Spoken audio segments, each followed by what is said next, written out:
Hey guys, in this video I'll show you how to merge tables in Power BI. Now to merge tables, you first need two tables that have matching columns. For example, this is my people table.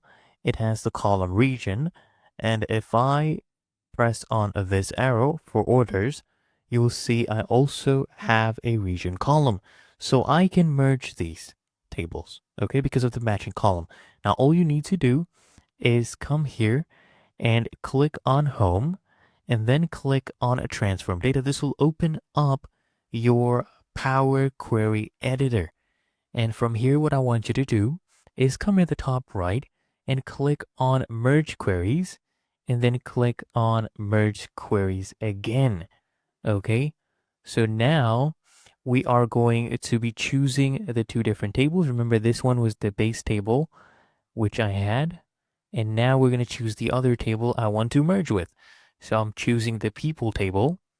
And now I need to go ahead and select the matching column. So I'll come here and scroll to the right until I find region. So I select region, as you can see it is highlighted.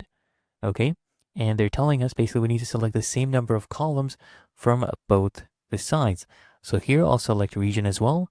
And they're basically estimating and seeing whether we're matching all the results. So we should get a match soon, but for now we can look at join kind. We have different ones. So what I'll do, I'll stick with left outer. Okay, there's different types of join kinds you can go ahead and use. As you can see, we are matching. So I can come here and click on OK, and we have merged this table. Now what we can do is choose which columns I want to keep. So I can come here and click on this icon. And now let's say I want to keep people. Okay, since I already have region, I can deselect this. I only keep people and then click on OK. And here we go. We have added this column to our table. We basically merged these tables. And it's really that easy and simple.